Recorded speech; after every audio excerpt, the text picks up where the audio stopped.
This podcast was recorded on May 13th, 2021. Hello, ladies and gentlemen, and people outside the binary. Broken Class is now in session.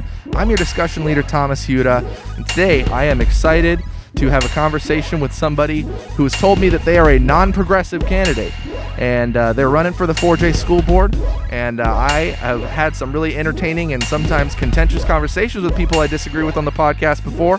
It's my pleasure to talk with Harry Sanger. How you doing today? Yeah, I'm doing great, Thomas. Thanks for having me today. And I wouldn't necessarily call myself non-progressive. I want to avoid labels. I think that diminishes our conversation, and it kind of sets expectations before we begin of what people are going to approach a conversation with. So it does. It does. We talked a little bit before we started rolling about how today it's increasingly true.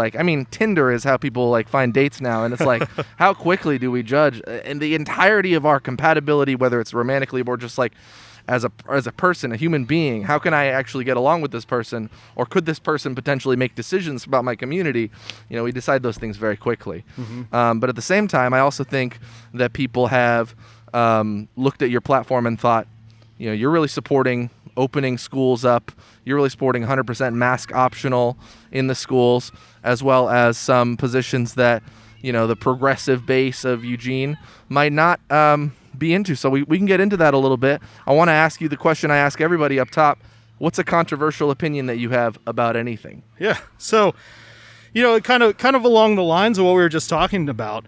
I think that people in a society right now who think they're supporting a resistance to the system, they're actually operatives of the prevailing narrative. And so Eugene was given its identity by a counterculture movement, but today's activists in Eugene are not countering culture, they're enabling it. We need to stop listening to the loudest voices and start being our own voices. So the Eugene Weekly, it used to be an alternative paper, right? Well, now it's the Independent Standard versus the conglomerate Standard Register Guard. So it does have a wider readership than Register Guard. But there's no widely available alternative to the Weekly now. So, if fighting the system is easy, you're probably not doing it right. So, I think you're going to ask a question about music. Well, I grew up listening to music that challenged the narrative, whether it was Operation Ivy or Mortal Technique. These guys never had exposure given to them. They had to fight for every album sold. And, what we're being sold as expansive thought now is really a defined narrative. So you listen to something like Jedi Mind Tricks, that expands your mind. Dang it, Harry. People are going to come at me for getting along with you too well, but you're throwing out Immortal Technique and Jedi Mind. Vinny Paz, you can even hear the way I talk about it when I bring it up. I was just listening to the song Put 'Em in the Grave from Servants in Heaven, Kings in Hell. That is an amazing album, and the lyricism is incredible. The lyricism, I didn't want to get into that too quickly because I think all right, we'll leave time for that. But okay, I think that you, as somebody who is running for office, you've mentioned a few times that you feel like you're speaking for a group of people that aren't heard. Mm-hmm. I also think sometimes that I hear that rhetoric being employed to talk about maybe people who are heard and who have been historically heard for quite some time. And the reason I'll say that, Harry, is because you've talked about, for example, history being taught in schools, and you are opposed to a quote that I've seen from you is ancestry-based guilt. Mm-hmm. And of course, so I've done some teaching in the past, a limited amount, but I know that I do want all students to feel comfortable in the classroom. But where do you stand on this conversation of we want people to be empowered with the knowledge that things in the past happened that are constructing a society that remains unequal today? Yeah. I think that I've seen you talk about how you don't want things looked at through an oppressor versus anti-oppressor lens. I have lots of feelings about that, but I'll let you say what you think. Yeah. So, first off, let me say, I'm all about having the conversation, right? And if we don't have the conversation, I need to know how you feel and how people in the community feel in order to represent them. But I feel like a lot of the narrative is going towards that way. So here's the thing, right? We were talking about Immortal Technique. Well, people might be more familiar with a name like Public Enemy. But there are a number of artists, Mr. Lift, Sage Francis, Brother Ali, that touch on issues outside of polite conversation. So I was exposed to many of these issues that have now moved into the forefront of modern discourse, while the same leaders that are in charge today were either ignorant or intentionally avoiding them. So I recognize some police officers target youth, particularly youth of color, in traffic stops or stop and frisk where that's legalized. I understand that the poorer your community is, the less resources you have and the deeper struggle you face in finding a path to success, right? I don't think that's made up. I understand that's true. I received a comment. It's definitely not made up, yeah. No. I received a comment from former Jefferson Middle School teacher, Misa Jo, or as I believe we knew her then, Miss Kwai Jo, in response to a forum I participated in. She shared, "I also loved that school. The youth were motivated and exciting to teach. Hope you're carrying the Jefferson philosophy that everyone is respected, and history and other subjects are from many perspectives. Best of luck. I'm going to tell Mrs. Toll, or Miss Toll, and Dr. Bolden." And I agree. When we discuss curriculum, it is important to respect everyone and the diverse array of perspectives in our community. But what I'm currently see is a national movement. But what I currently see with that? is a national movement to turn the white man into the historical villain of oppression. There have been many turn the white man into the historical villain. The historical villain of oppression. There have been many historical villains of oppression. There have been many oppressors throughout history, and they don't all look the same, but the effects are the same. Pol Pot was awful. He wasn't white. America was founded on universal values of individual freedom that were not afforded to the large majority of all of our ancestors. Early pilgrims and immigrants were not setting out to become an oppressor. They were setting out to become free from oppression. I believe we should look through a lens of I believe we should look through a lens of universal humanity that we all share and not try to assign blame and make others feel bad because of how they look or who their ancestors were. Okay, so I'm getting a lot of ideas there, and I do think that, we chatted before and you basically said, I had sent you some topics I wanted to kick around. I didn't realize you wrote such thorough responses to them. And there's a place for that. But I also think it's difficult to have that organic conversation about what you're talking about. That said, I do get what I've heard a paragraph about what you're saying.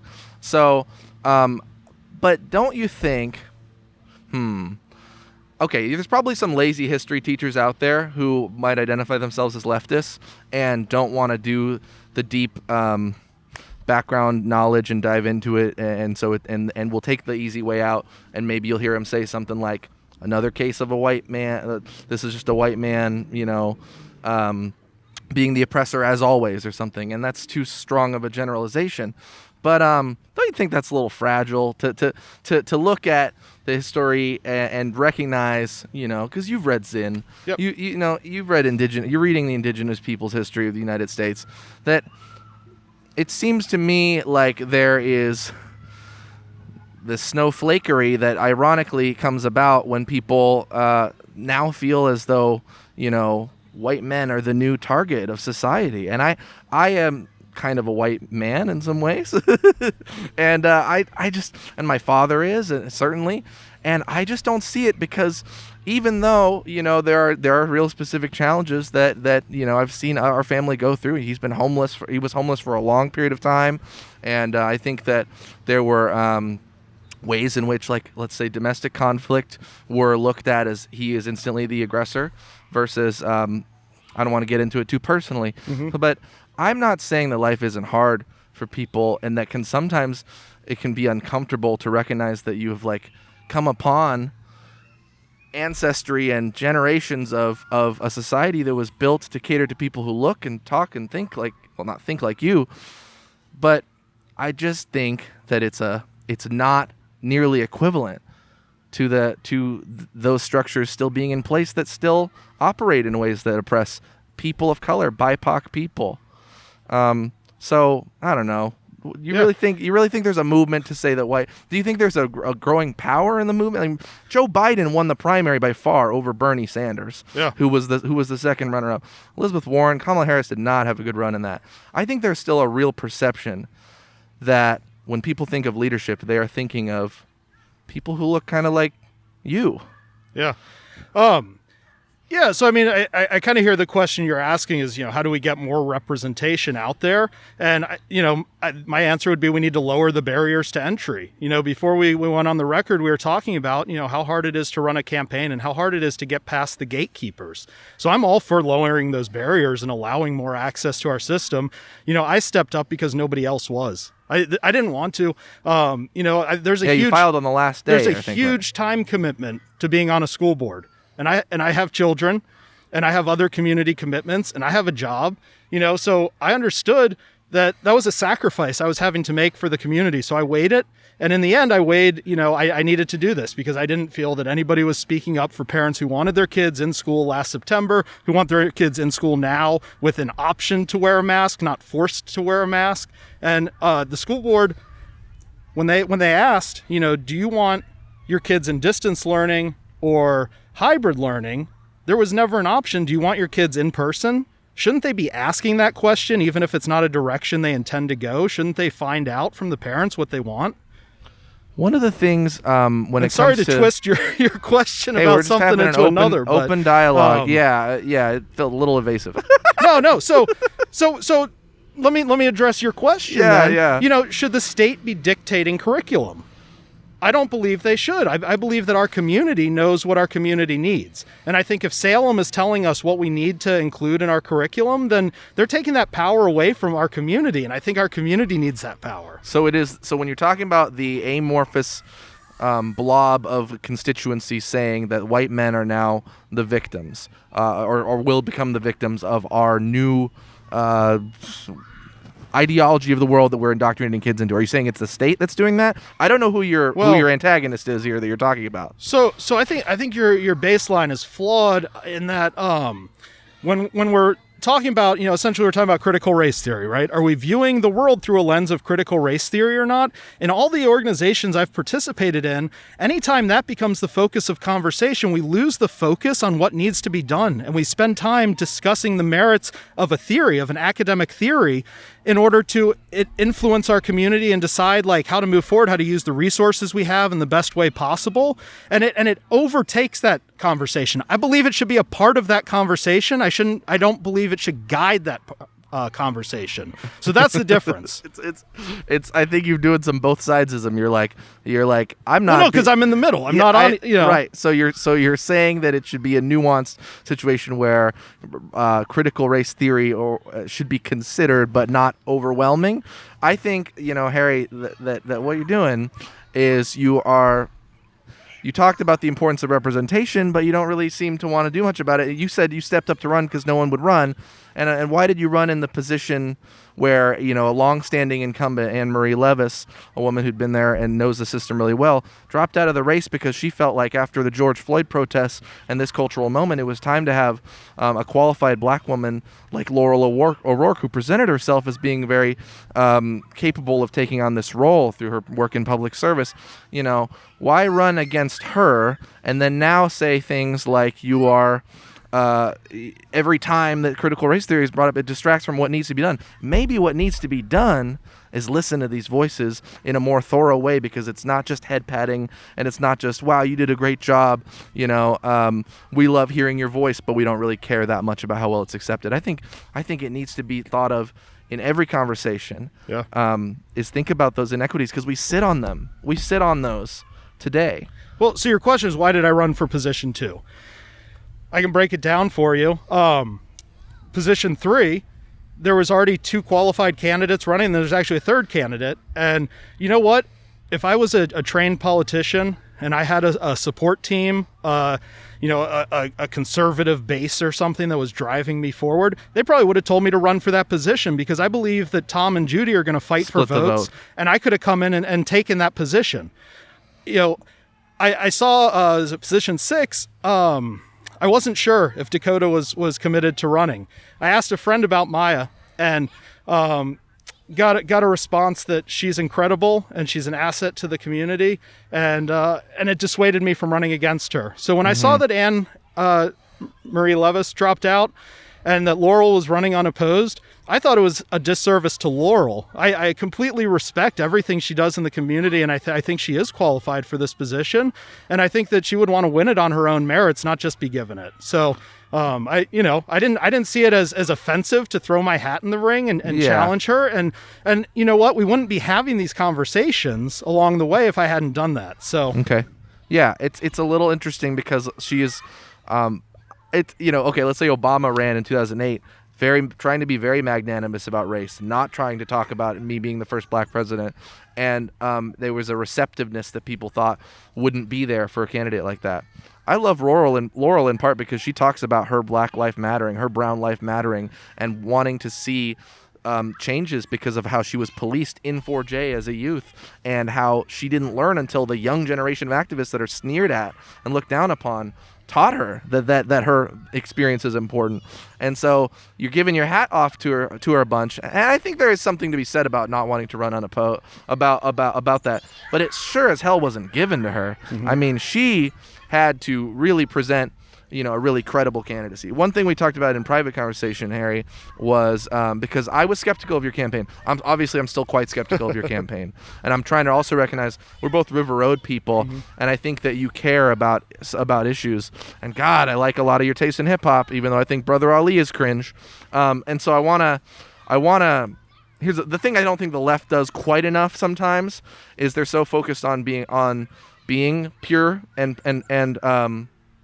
having their they're not persuasive because they don't really they look at the fact that if I demonize somebody and talk about all the bad things a person has done, maybe they did a lot of those things, but they're still my neighbor. Like, they're still here, and then what happens to them? Do they become more radical?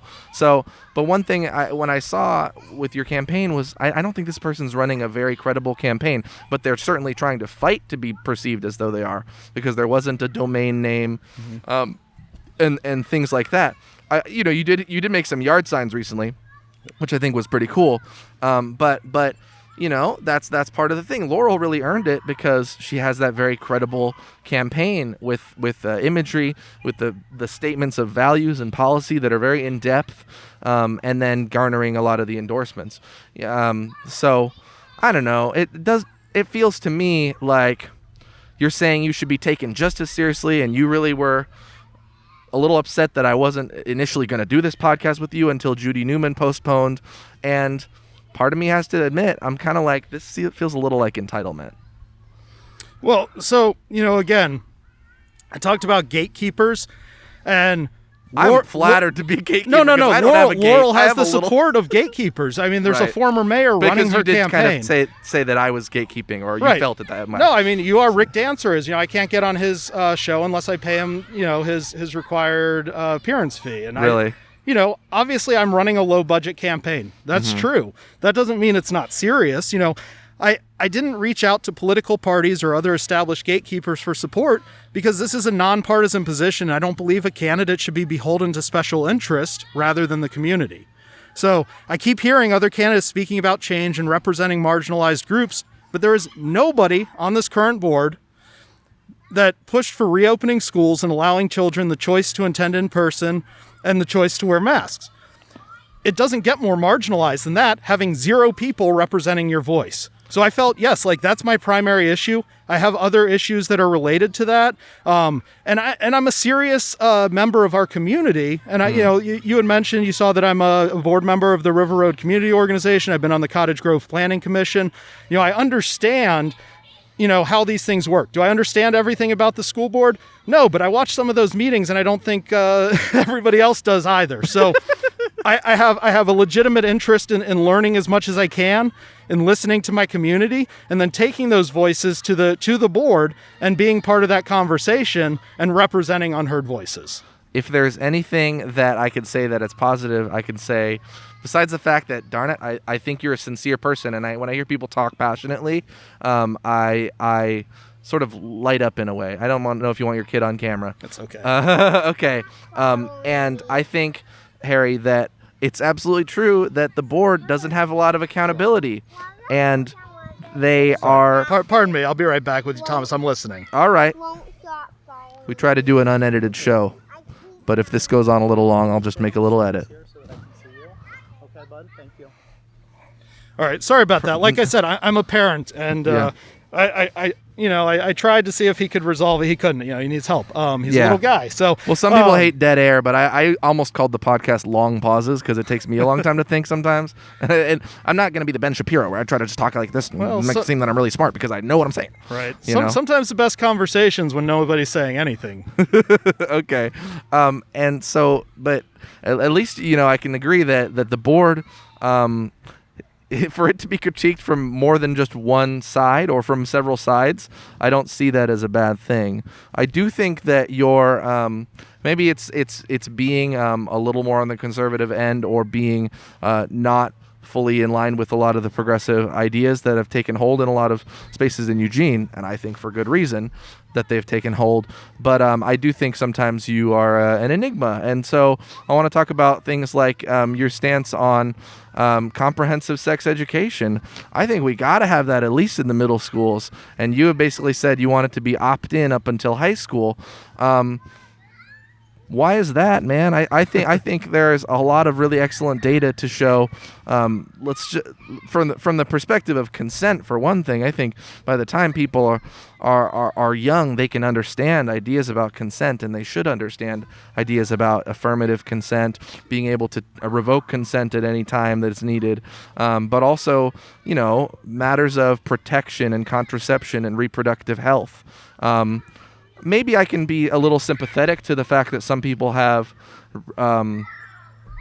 views about this that are informed by religion or informed by tradition. I'm not dismissing those views outright, and they might be concerned at the way that a school is creating a conflict for young people when they hear one thing at home and one thing from the schools. But I think from a health perspective, I've heard you talk at the Calc student-led forum that people can check out if they want to see you side by side with other candidates about, you could see in the world of food having more health information given to students. But I just think food, then why not have more health information given to students, just regardless of them having to opt in the domain of sexual health? Because I think a lot of parents dance around the issue, and you really can't dance entirely around the issue of food, because otherwise your kid dies if they don't have a meal. But if your kid never is told about some of the basics of sex ed, then they're not going to physically die, but they sure won't be prepared for some of the basic knowledge that I think people should have. Yeah, I mean, again, I think there's a big difference between, what you put into your body as far as like consuming nourishment and what you put in your body, concerning sexual reproduction. And so the former, I think, is completely appropriate conversation for the public forum. I think the latter is a private matter that families are best equipped to address with. And again, if they're not and they'd like to sign that permission over to the district, they should be able to. I'm all for choice. But I don't think they should be forced to. And I think there is a level, right, where reproductive health becomes a top concern. And, I would say that's after puberty or around those years. I don't see the need to teach first graders anything about sexuality. That's a family's job. That's not the school's job. I don't want my school doing that. And I've, spoken to other parents that feel the same, and I've gotten support. And what about sixth grade? See, I mean, that's probably, my personal feeling. That's probably still a little earlier, but I think the conversation opens up more there. And as you get to like 8th grade high school, it's definitely, at that point, then let's roll it in. But so I'm not against, teaching these things. It's just I think they should be age appropriate. And I know that's part of the existing law, but there's ways around that. When people want to find a way around something, they do. And I see parents who are concerned about standardized testing, right? There's this big push, we need to go to opt-in, not opt-out for standardized testing. Well, isn't human sexuality and these lessons about reproductive health just as important as standardized testing? Why should the bar be any different? I think that those are not necessarily the same issue because no, they're not at all. Reproductive health is a personal, private matter. Standardized testing is checking off some boxes on a sheet with no consequences for the when student. you look at it entirely as a personal, private matter, that is exactly the kind of thing that I think pushes it into the shadows. When I am watching a movie and I'm 6th grade Thomas, right, and I'm watching the 40-Year-Old Virgin with my parents, which maybe happened when I was in 7th or 8th grade. Incredibly uncomfortable. But if we were to watch Saving Private Ryan and watch, all these explosions and gunfire and war, or watch a movie, Brokeback Mountain, I think it's so odd and a socially constructed idea, a completely socially constructed idea that sexuality is this thing that really is relegated to the private, and don't talk about it here, and let's everybody clutch their pearls when it's brought up. Yeah. And that's why I love Megan Thee Stallion and Cardi B, coming I out thought there you and had talking good about taste it. in music, Thomas. Yes, you're damn right. You were correct and Before continue to that be statement. correct. You are wrong.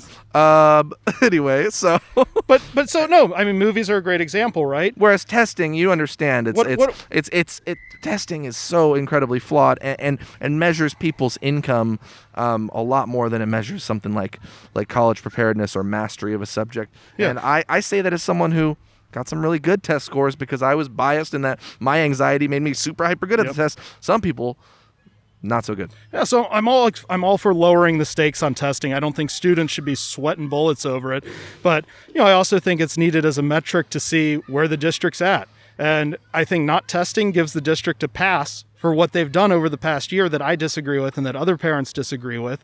That's again that marginalized group. But back to what you were saying about the movies. The Motion Picture Association has ratings on movies. And, I hate it. But there's PG-13. Right? And that's what we said. What about sixth grade? Well, when a kid's 13, they're able to understand the world a little bit better. And so by that time, they can comprehend some of these complex issues. But before that, the choice is up to the parents, right? And the parents, some are comfortable exposing their children to violence and sexuality and whatever other drug use, and some parents are not. And the parents who are not deserve to have that option. Okay, developmental appropriateness, I think, is something that very few people credibly deny, right? There should be things that happen at certain stages in life. But like the MPAA is a shadowy group of parents who have given very arbitrary measures in terms of a PG-13 movie can say the F word one time, but if you say it twice, it's R, and has this very incoherent and often just arbitrary standards. So it seems that you are at least citing that in terms of feeling somewhat comfortable with the decisions that shadowy agency is making, but you're not comfortable with, first of all, what is the are your parental rights, because I can't speak to being a parent, you can, are your parental rights right now being violated by the status quo in terms of you can opt out, right, of sexual education? I don't think that all parents are aware of what kind of sexual education is being given to their kids at each level. And, this ties... So what's the worst thing? What's the worst thing that happens? Well, hold on. On the banana? This ties into a question, though, that some student journalists from South Eugene asked me. How do we get more disenfranchised children into AP and IB programs? And you know what? Some parents aren't aware of that path. And some parents aren't aware of the sexual education that's being given to them. And so this is where the role of the school board can come into play. Like, we need to communicate better. We need to tell families and parents what the expectations are. And, the ones that are universal, that are district-wide, that, the school board should be sharing those better and making them available and opening the conversation so that we're not having to do this in a park here for your listeners, but the entire community can participate in a public forum. I have more than one listener? Okay. I hear Hi, that. Mom. No. I hear that. And I think, though, that don't you think it's rooted in a puritanical culture that has limitations? And when we talk about puritanical culture, I've heard you mention that, growing up in Virginia, your local history was American history. And we can get a little back onto that topic as well, because I think that you are concerned about an a framework of oppressor and non-oppressor or victim or survivor of oppression, right, that you feel is taking hold in a greater way, and you think people should just basically learn that the Trail of Tears occurred and was bad to the native people or not, or what about the Civil Rights Movement? My point is that I don't think it's an entirely recent development that it's been recognized that oppressors have existed in society. When I was in third grade at Eugene Gakuen, my teacher Julia Saporin, she taught the Civil Rights Movement, which even I at the time thought was done in a clunky way at times. When she mentioned Bull Connor, she would have everyone hiss, because that guy was violently using the weapons of the state to enforce white supremacy. Right. I mean, how could that be controversial to recognize You have to recognize that the oppressor versus anti. There's some things that you almost can't teach in terms of this side believed this thing and this side believed this thing. Now make up your own opinion. Like, is that what your view on every historical topic or not? Well, so when you start talking about like a traditional American education where you learn about the founding fathers, setting out for America, creating a land out of nothing, and creating a land where, again, there were nothing.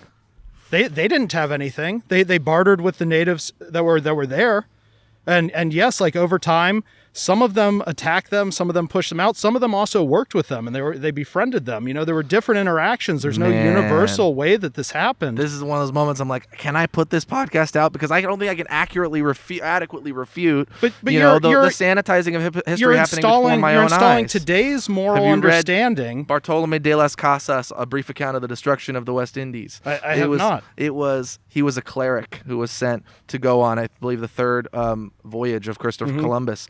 And he was gung-ho about the mission and then realized, oh, crap, I think God's going to smite us because the crimes against humanity happening here are so severe.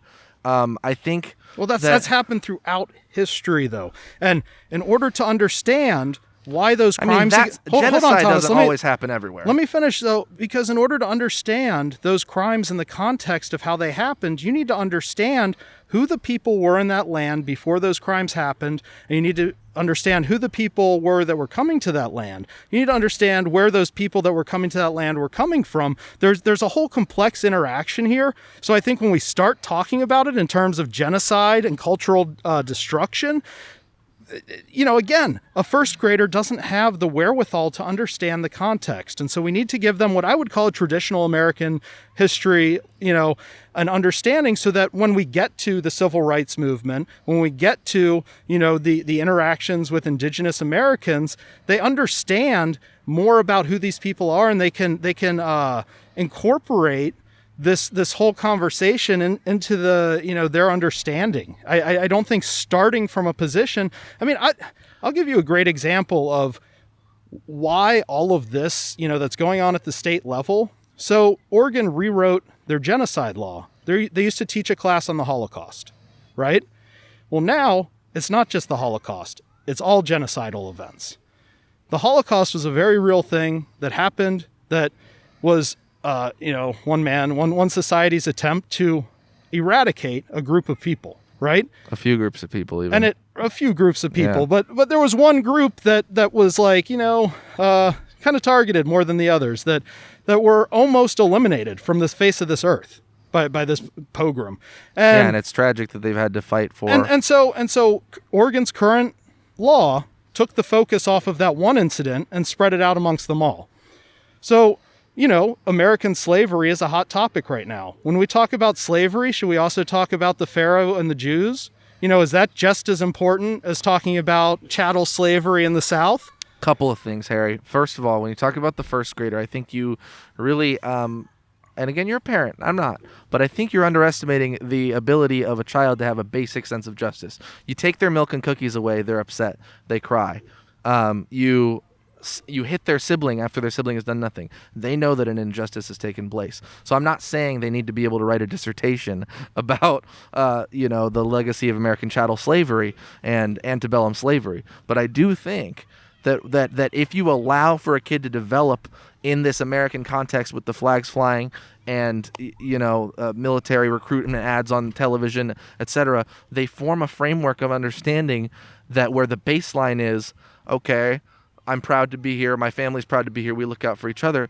And if you try to amend that understanding later, I think it becomes more difficult because they feel like you're bringing in a countercultural idea that I think people are able to understand the sense of injustice from an early age. I also think it's an odd contention that you've made that is Hitler a completely unique figure in history, because you're seeming to argue that Oregon should be retaining all of the focus around that one particular and awful genocide that occurred. Why are you offended that they want to look at other instances? Right. Well, I'm highlighting the hypocrisy. Either we look at things in the context of the full breadth of history, in which case the white man isn't necessarily the bad guy because, in Cambodia, it's Pol Pot. There's been various oppressors throughout history. Let's learn about John Brown, incredible white man who was an abolitionist who put his life on the line. I don't think that that's really happening. So I kind of draw the line though, because CRT and this movement, it has been used over the past year to promote a culture where people feel it's okay to topple a statue of our founding father, George Washington, and I draw the line right there.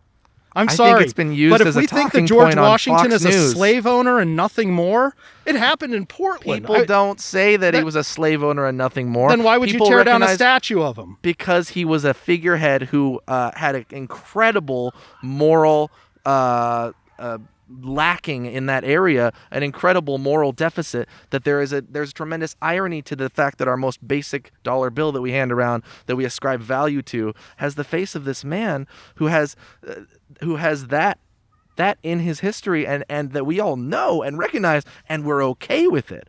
I'm not telling you that right now the treasure create a system of government that was unheard of in the world at the time, that has allowed us to get to this place where we are today, where we can recognize historical injustice, but there's also a path to fix it.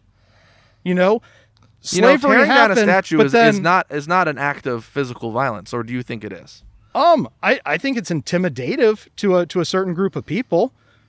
I think it carries an emotional weight to it that if you say breaking a window carries an emotional weight to it that if you say that's not physical violence because I didn't hit you, now we're talking about, you can call them Antifa, the anarchists, that's what they've always been known as, who send one group of black bloc in to break shit, and then they send another wall of moms right behind them to say, oh, we're the victims, and it's all mental manipulation. It's controlling the narrative. And if you're a revolutionary, I guess that's cool, but we have a system. And if you're voting for a board member for 4J, then you should be supporting somebody who understands that we have systems and we need to work within the systems to make a better society. So the Wall of Moms was actually widely critiqued for the within the community of activists for the fact that they were attempting to say that we're here and we are absorbing the blow and we're on the front line, but it really recentered a largely white group of moms who were not the victims and the survivors of what was going on. I think that's but it is a real difficult thing, Harry, because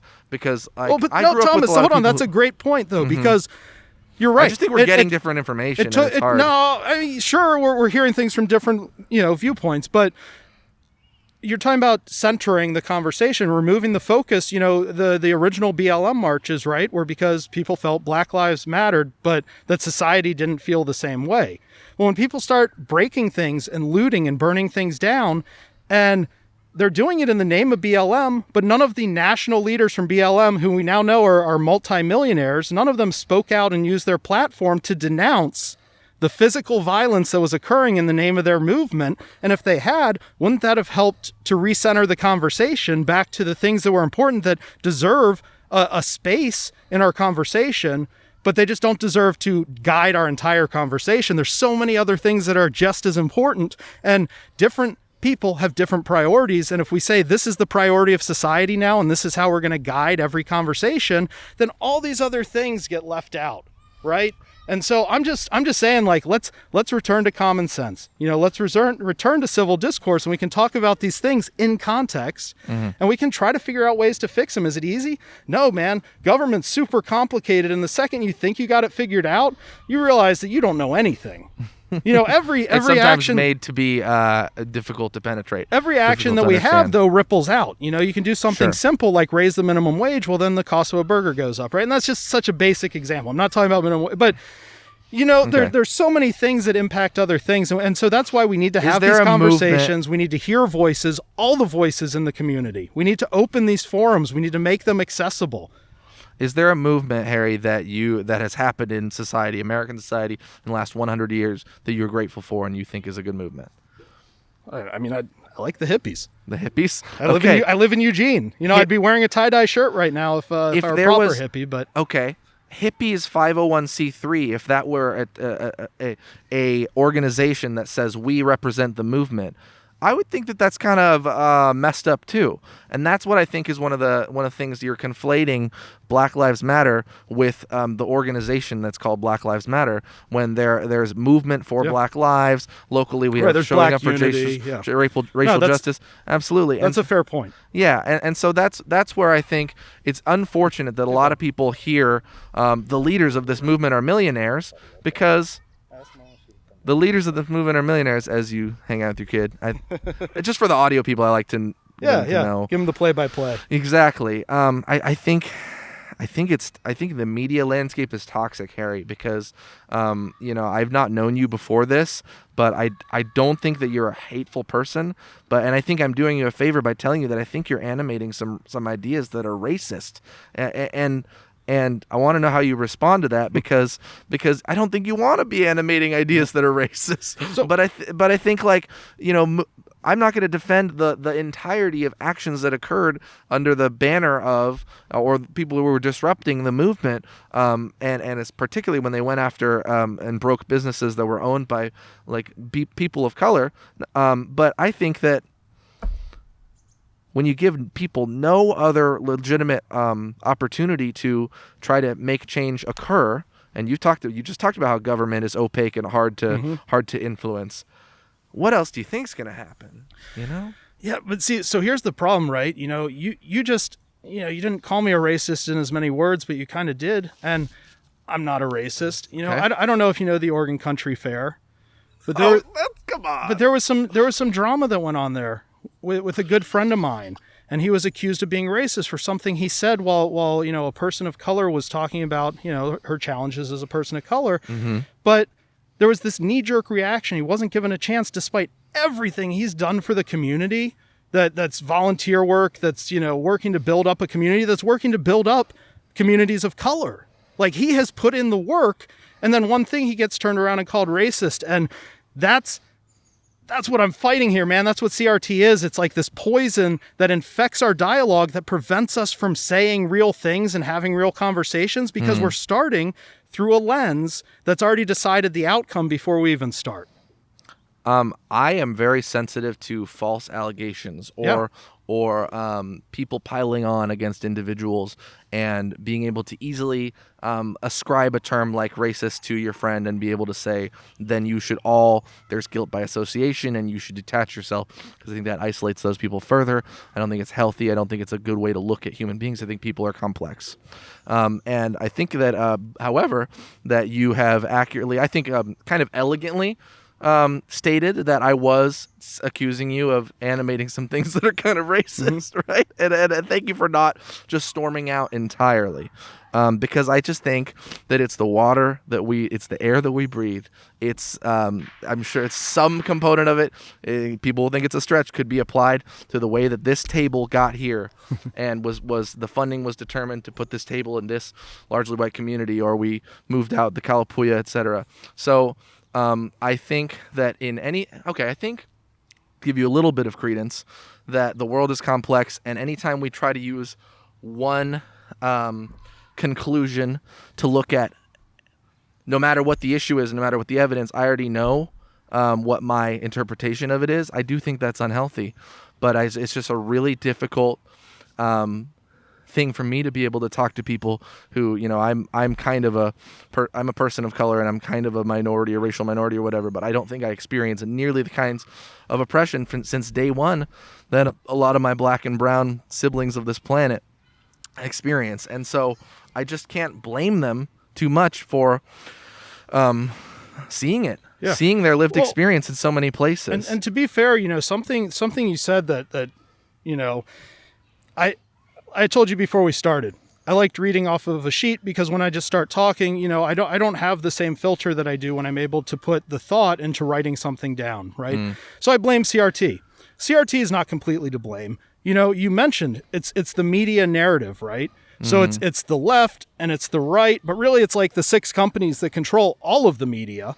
They're dictating how we're having this conversation right now, and I'm blaming it on CRT, and then you're saying this thing. But what I'm saying is I see CRT being used as a tool of the media to distract us from accomplishing good things and being progressive, moving forward. Because I'm not anti-progression. I just want progression to be in a sensible way that hears all the voices in the community, that includes a diversity of viewpoints, and that we're all considered, and that outcomes are considered, and the repercussions, and that we have these complicated conversations, and we do the planning that's needed to be done to create the society that we all want to see. I mean, I can't change what happened over the past 100 years, but I can change what happens over the next 100 years. Well, that's good. I think that when you talked about, ancestry-based guilt, I think that that needs to be just a as simple as being able to ride a bike or some other thing that a lot of people are able to do, is to be able to understand that it was ancestors that are dead and gone that enacted a lot of these things, and that it wasn't that individual person, but that there is still an enormous framework of benefit that they've slid right into and won the genetic lottery. And if you don't have anybody who is able to take responsibility for those things that happened in the past, but they still benefit from it, then it's not going to change. And so there shouldn't be a guilt. There should be an empowering and a recognition to translate that energy into doing something good. But it doesn't always mean centering yourself and saying, I'm the big anti-racist who's going to come in and make this happen. I think that there is a real, the sincere thing I like seeing about some of these school district races is seeing representation from people who are deeply qualified, and that voters, it's okay to consider that, this group of people who have been here for so long, they need a voice too. Yeah. So I mean, I look at the makeup of the board, and I look at the other people who are running, and how can you say those people don't have a voice? Every single person is supportive of this narrative that you're sharing. And there are people in our community. They have very different ideas, man. Sure. They all have different ideas, but they all come from, they all largely support this idea. And there's people in our community who don't, and they're not racist. They're just normal people who see things a different way, and they have no voice speaking for them. Who speaks for them? Okay, can what's you name the a idea? name? What's the ideology? Because if the idea is, I'm consider saying historically marginalized perspectives as one thing that we consider. Yeah, everyone should agree with that. Yeah, exactly. What's wrong with that? I think you've made some great points there, Thomas, and I don't disagree with them on the face of it. I don't feel like there's anybody who's saying the things that I'm saying that's on the board or running for the board. And have I had all the conversations with some of those groups that you've said? I've interacted with some of them. I've met with Serge. I'm on the River Road Community Organization. I've gone to some of our diversity meetings, and I've gone to some at Lane Transit where I work. And, I've been involved in these conversations, because how do we grow if we don't hear the conversation? Sure. But I feel like everything right now is being pounded from one side, and there's nobody addressing the other side, and there's nobody speaking for them. And, I'd love to continue this conversation with you, off the record another time. One voice that I was particularly impressed by, if you want to get your listeners angry again, I watched the live stream that, Trey and I think others did of the original night in Eugene after George Floyd, when all this started. And I watched Isaiah Wagner stand up and speak against the violence that was occurring, and saying this is not what it's all about, and looking for a discourse, a conversation. How do we improve things with words, not by breaking things and intimidating people? So, I mean, I'd love to chat with Isaiah. I don't have his. You ever talk to him at all? No, I don't have a connection to him. So if you could hook that up, that'd be awesome. I'd love to hear these voices and these concerns, and I would also look to represent that, what I'm hearing, but I need to represent everything that I'm hearing. And I feel like there's a whole nother part of this conversation that's not being represented. Right. I mean, how do you fix that? Well, I think that the movement that has risen up around some of these candidates is fundamentally also about views that haven't been represented on the board. So I think that everybody feels this, man. That's one of the things that as human beings, as mammals, that's a limitation. Is we evolved in a context where if we were isolated from the group, we were going to lose our food, and we were going to get eaten. Yeah. And so that's kind of why we feel loneliness, and we perceive the negative and experience it and attach to it a lot more than we perceive the positive. So I think that it's not entirely wrong that you are standing for things that are not put out there in the discourse around these board races. But I also I don't know how well you're going to do in the race. I don't want to assign a number to it. You're not likely to win, but maybe that is because there isn't as much of that. I mean, but then who speaks for those people? They don't matter then? That minority just gets lost? It's not that they don't matter. Hold on, that's because I really need to go here. You can see this little guy pulling on me. But bummer. This just hijacked our whole conversation, right? We were having some other topics, and then this topic came up and it dominated. And that's what I'm saying. It does that over and over and over again. That's what I'm opposed to. So let me get back to what I support, because no other candidate supports opening schools 100%. Leaving online is an option because everybody needs a choice, but masks optional, in-person available. I looked up some numbers. As of April 28th, there are about 560,000 deaths in the U.S. attributed to COVID-19. Only 25,000 of those are people under the age of 50, and only 277 occurred among school-age children. This is since COVID started. The 2018-2019 flu season, one flu season, not 2 years, 450 kids died 0 to 17. Have you heard about the multi-system inflammatory response that young children are very I have not seen a peer-reviewed study that supports the fear-based agenda that you're trying to push right now. So this is a disease that disproportionately affects older people. Post, man, they're not research. I'm talking about Johns Hopkins University is talking about multi-system inflammatory response that can lead to inflammation of blood. And that young people up to age 17 are especially susceptible to. Other people aren't very susceptible to. And I've also was that before or after we artificially shut down society and expanded a natural life cycle of a virus from one flu season into the other by trying to control nature? In my limited experience of teaching, I recognize that sometimes that when you have a classroom, you have to.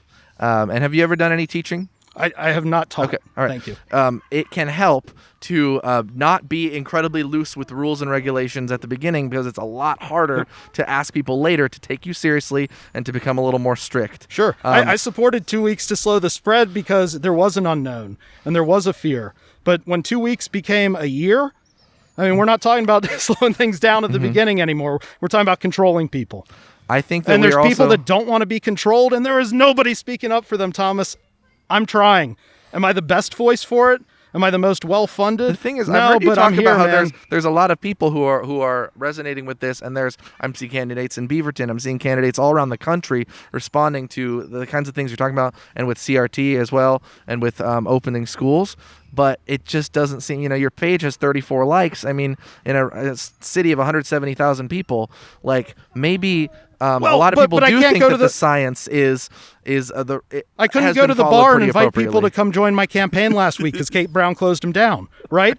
We're in an unusual time. You mentioned that about your race for mayor back when, COVID hit. It changed the way things work. And if I'm going through Facebook and I'm trying to get people connected on Facebook, they won't give me the time of day running a political campaign unless I have the right funding source in place to pay them to get followers. And I'm not paying for followers. I'm doing this. This is grassroots, man. It's as grassroots as they get. You know what? I might only have 30. Aren't paying for followers either. Yeah, every other candidate has paid advertisements. Oh, okay, but not for okay. Right, I hear what right. you're saying. So they're getting their reach. There's freedom of speech, but then there's freedom of reach. And I don't have a freedom of reach. I don't get an endorsement from EW. There was no way I was going to get that. No possible way.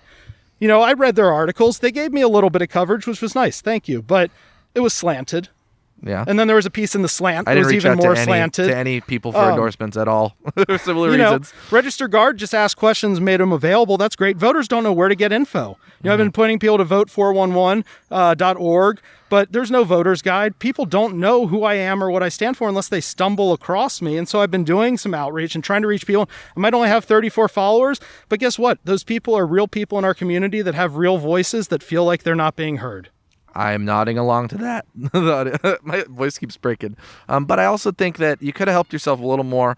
Post a picture of yourself as make it either the banner or, the profile picture of the page. For a long time, it didn't even say your name. It's just an HJ for 4J, and then your initials are HJS. So I think, one of my followers, I think it was very quixotic. One of my followers pointed that out, and then I changed it. I don't have a big team. I don't have a former mayor. I didn't reach out to Jim Torrey and say, hey, Jim Torrey, can you get me on the school board?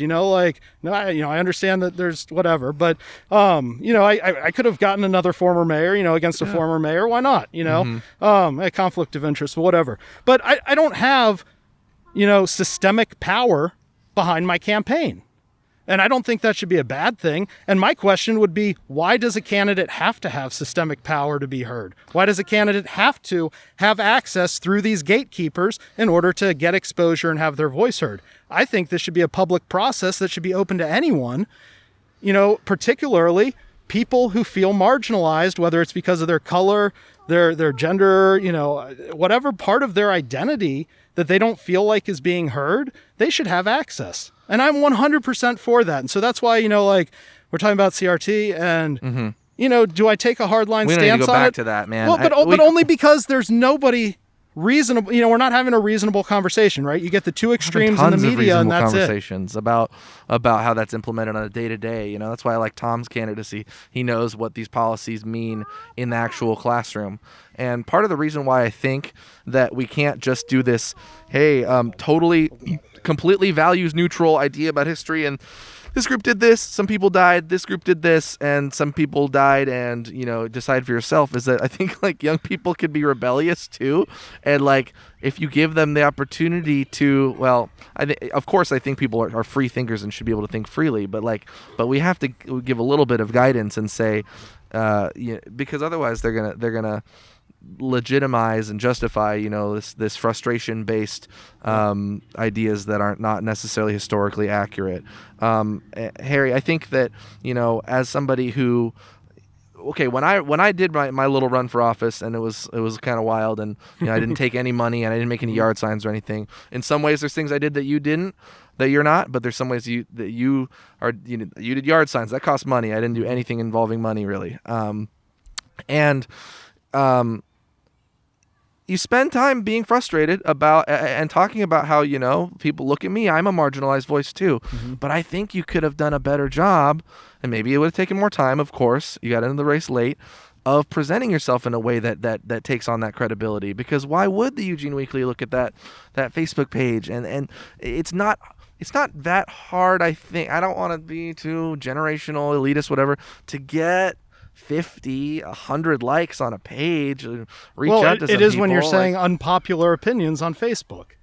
Yeah. Social media guides this narrative. And so, what the thing is, I'm not even disappointed that I have 34 followers. I'm grateful that I have 34 followers. That means I'm reaching people and that they're reaching me. And I really appreciate hearing from people that support the campaign. I really appreciate hearing from our students, because they're the ones, they might not be able to vote in this election, but they're affected by it. And their voices are so powerful. And so there's a broad spectrum. They all need to be heard. And, I'm sorry, I got to kind of cut this short because I'm being dragged away, and I understand. I'd love to come to a more, planned exit here, but, I never got to show you my vaccine passport. Oh, okay. Awesome. You the man. Which I thought was interesting. You kind of felt like the vaccine conversation isn't one you're super comfortable with, because you think it's a matter of personal health. When I was like, are you vaccinated? I want to know how close I could sit to you, blah, blah, blah. And, I just think it's one of those things where, we want freedom and we want to emerge out of this, but no one asked for this pandemic to happen. And we just have different ideas about how responsible we are to one another. I just think it's a little maybe inconvenient for your side that the selfishness can sometimes be easily excused under that banner of freedom. Well, Thomas, we've had a great conversation here today. You made some really great points. I wish we would have talked about more hip-hop or music. We'll get back into it. Let's do round 2 some other time. We'll see. We'll put it on your platform. I don't Unless know. this blows up and gets 500 views and actually inspires meaningful dialogue. And I hope it does, because, here's the thing. It's you talk about my side. I don't have a side that exists. I'm building that side right now. I'll own that. That was my bad. I don't necessarily see this campaign as the end of the process. This is the beginning of the process. I'm getting out there. I'm talking to people. We're building these connections, and we're going to make this town better. If I don't win this election, that's great. I'm going to stay involved, and I'm going to push for what is in the interest of my children and other children in the community. And we're going to continue building here. This isn't the end. Did you ever hear that Chris Wigg, the chair of the Democratic Party of Lane County, did you hear what he said about you on Spent the Rent podcast? I didn't, but I'm doing Authentic the land use reaction. leadership initiative with him, so I'll have to go listen. Yeah, authentic reaction right now. He called you a NIMBY. Yep. He said you're a stone cold NIMBY because of your ideas about, I don't know, renters and... Yeah, we've had land use discussions, so whatever, we can talk about that another time too. Land use and transportation, I think, builds our community. It's incredibly important and controls the direction that Eugene's going to head for in the future. And I mean, that's the question for everybody. What is the direction you want Eugene to head for in the future? And I want it to be a great place to live. We can all get along. We can all build each other up. And we don't do that by starting to tear each other down. So. Okay. I think that there's just a wealth of things, like both like conduct-wise or just idea-wise, that I disagree with. But I think you are sincere. And thanks for coming on, dude. Thanks for giving me the time, Thomas. You have a great day. You too. Yep. Bye, Go vote. Bye, everyone. May 18th.